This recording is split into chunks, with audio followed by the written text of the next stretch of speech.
Kings Oilers game 2, and the Kings roll them, put up another bundle of goals, chase Stuart Skinner from the net.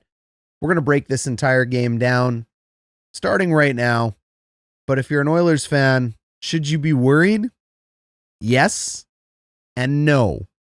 Yes, in the sense that the Kings have done exactly what I said they were going to do, and they could do, and they should do, because this is a different Kings team than what's been picked on for the last 3 series by the Oilers. And that is they were going to take away the rush. They were going to use heavy zone pressure, and they weren't going to turn pucks over. And that is going to make it very difficult for Edmonton to use their rush and their speed in the neutral zone to slash and break the Kings. I also said Stuart Skinner wasn't playing his hottest right now. He isn't. And it's not just about the goals that are let in. It's about not making those scramble saves that leave big rebounds in front of the net that Edmonton actually uses to break out of the zone and get on the rush. So the Kings have learnt. They've stayed disciplined. Edmonton has run to the box. Edmonton looks like they're a little bit tired. And there are a few other narratives in this game as well, too. Draisaitl and McDavid continue to play together. They keep going back to the well with those 3 guys. I know the Oilers, hold on. Why did I say 3? Include Bouchard in there. Why does Knobloch keep going back to these 3? And why do fans and comments continue to say it's more than just 3 guys? These are the guys that get leaned on. These are the guys that need to win the series. It takes a team to win a Stanley Cup. But the Oilers were really hot last year. They're the hottest team heading down the stretch into the playoffs. When the bounces go their way, those 3 can take over and change game. But sometimes you can force the bounces to not go their way. That's exactly what LA has done here. And they've gotten out of the series with exactly what they should do, which is a 2-0 lead. Now, Edmonton's going home. This is why you shouldn't worry. That crowd is going to be huge. That crowd is going to be pouring down on top of LA this year. And I think the Oilers are going to take advantage of that. I think the Oilers are going to take the next game at home, and you're going to have to stay tuned to see what I think about game 4. But right now, let's take a look and give you the receipts and back up everything I just said by breaking down some of the plays from this game.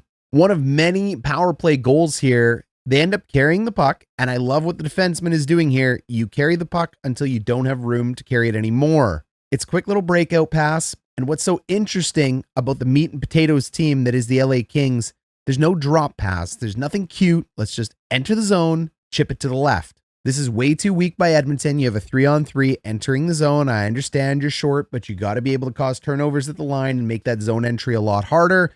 They end up breaking to the left. Now all of a sudden we're in a desperate slide situation. You know I never like that. It's right across the Royal Road. Skinner has no chance on this one. He hasn't even reacted before the puck has gone into the back of the net. 1-0 Kings. Byfield, my favorite LA King. It's not Kempe, even though he's that hot. I just really believed in Byfield in that draft, and I'm glad he's finally breaking out, becoming the franchise guy. I knew he could play. He's going to carry up the wall here, and then he's going to regroup backwards. That's going to cause a switch, a length, and a widening of the zone. And take a look at who's out there. It's McDavid. It's Draisaitl. These aren't the guys you should be exploiting for goals, yet it has happened a lot this series, and that's because they're trying to leave the zone too early. So McDavid's on Byfield, quick little loop, and then look at how high McDavid and Draisaitl both are. They're the 2 high guys. Puck ends up around the corner. It's a quick pinch in here by LA, and now you have a 2-on-2. And the criticalness is that Byfield has come from all the way over here, and he's walked in, and he's about to walk into your screen. This is a franchise guy. McDavid can't let this guy go. It's center on center, but he does. McDavid's already left the zone. Like, he's gonzo. Byfield ends up stepping through here, picking up the puck, and now you have an odd man rush. And who's at the bottom of your screen? It's Connor McDavid. I've picked on him a few times this game. Defensively, he has not been the same guy. Byfield steps in, quick little stick handle, absolutely sick goal, beating Skinner. I talked about it before this series started, that I thought Connor McDavid had played a little bit too much hockey. He might be hurt coming into this series. And I'm thinking he is. He's got a lot of speed. He's still showing massive flashes of being the old Connor McDavid, but defensively, he just doesn't look that interested. And LA has capitalized because he's just floating in the neutral zone. He's floating in the D zone, waiting to leave, and pucks are going in the back of his net. Now, here's an interesting setup you don't see very often. Everybody on the outside of a power play for this goal. Nobody in the middle bumper. They end up moving this puck back to the point. And this setup right now is actually called an umbrella. When you have two players at the bottom here, like you do here, you have two shooters and you have one at the top. This is what they call the umbrella in hockey. This was the old one that happened in the early 2010s. They end up back into the 1-3-1 as that puck ends up behind the net. And look who's out there killing penalties. It's Connor McDavid. They end up moving that puck back to the shooter position. Shooter goes up to the point. And this is the best part about hockey. You don't have to shoot to score. Shoots and hits the wall. Not much you're going to do. Puts it in the back of the net. And again, you guys know I'm a high performance coach with Hockey Canada. I've had great players on the team before. Nobody's had Connor McDavid other than Connor McDavid, but you've had league equivalents, guys who break open a league just as good. And you've got to find time for them to rest. And the penalty kill is a good time for this guy to rest. I understand he's fast. He can turn games around. He can get goals on the penalty kill, but you can't have him do everything. He can't play on the offensive and defensive side. You know, it's like a football analogy there. He needs time to rest. There are other players you can put out there that are responsible as well too. I understand putting your stars on the penalty kill, but this guy just needs some time to settle down. Didn't do anything wrong. LA ends up capitalizing. Those are just my 2 cents. It's only worth 2 cents. There are no pennies left in Canada, so it is worthless. Speaking of something though that isn't worthless, join our Discord. Our Discord is alive. We want to get it active. The link is down below. You want to talk to Coach Ryan D and some great hockey fans, jump in.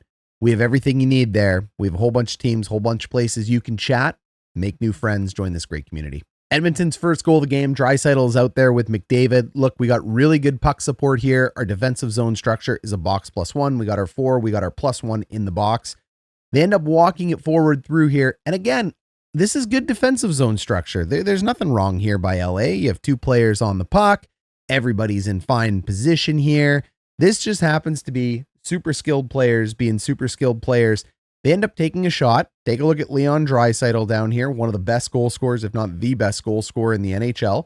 It's a little bit of a wrist pass over here to Draisaitl. He picks it out of, off the ice, maybe an inch off the ice, and ends up beating Darcey Kuemper. Gross goal. Next goal here is assisted by Connor McDavid. He ends up moving it out to the point, but this is all going to be about Victor Arvidsson here. I mean, I really like the defensive zone structure the Kings are in. There are 2 Kings here, Byfield and Anderson. Really nice slap shot here. And Arvidsson actually fights off 2 of them to get in front of the net, screen Kemper, and put it in. And it sounds like one of those moments where the depth scores, but no, it was assisted by Connor McDavid. He is on for legitimately every goal for both sides, both of these games. I think he's been off for 1. Kemper from Kopitar here. Kopitar is still one of the best defensive forwards in the game. And what do we see here? We see a little 1-2-2 forechecking action. Here's our 1, our 2 are behind us. And it's going to be Kopitar, who he may have aged, he may have slowed down a bit, but he's still one of the smartest players in hockey. It's unfortunately a little bit of a puck fumble here. Stuff happens. Kopitar picks it up. There's no reason you should lose this battle if you're Edmonton, but this is a hard building to play in. I don't know what it is about LA. It's just really tough. They end up picking up the puck here. It sneaks out. Bang. It's in the back of the net. Stuart Skinner couldn't stop a beach ball tonight. You Edmonton fans, these are hard shots, yada, yada, yada. I'm sorry, it's 5 goals. It was 6 goals the night before. It's not acceptable. At some point, your goalie has to bail you out and help win a game. Take a look at Blackwood and Ottinger on the other side in the West. These are the types of things that have to happen to win a Stanley Cup. Both goalies have had some trouble in this series, but Kemper's been the better one. Overall, this game ends up very equal in shots, very equal in hits, but it's the power play of the LA Kings that ends up putting the dagger in. 3 for 5 tonight, 0 for 3 if you're Edmonton. This is why I say you got to rest McDavid. You got to rest Draisaitl a little bit more. You got to get these guys ready to be effective on the power play. LA has one of the best penalty kills in the NHL. They are proving it here tonight. I mean, they were number 2 or number 1 going into this series. So defense is winning this one. And it is a little bit of a shocker, the amount of offense LA is able to produce on Edmonton, because that was their only hiccup. But they came in with a game plan. They clearly studied the tape and they did what they needed to do. They won 2 at home. Now Edmonton has to go home and win their 2 at home and see if they can turn this series around. And I think Chris Knobloch has to really sit down and think about how he is going to deploy his lineup and think about ways to get his superstars a little bit of rest, because I believe by leaving McDavid out too late in the first game, that caused the turnover after that beautiful comeback that ended up giving the LA Kings a victory. And I think it was a little bit too much tonight as well, too. find ways to get them rest, find ways to get them out in the offensive zone, find ways to get those guys out there when the time is right to put pucks in the back of the net. And they're going to have to start finding ways to get back on the rush. They may not be able to, though, because LA doesn't want to let them back on the rush. LA wants to keep zone possession, and they're going to have to find a way to keep the puck out of the back of the net with one of these two goalies.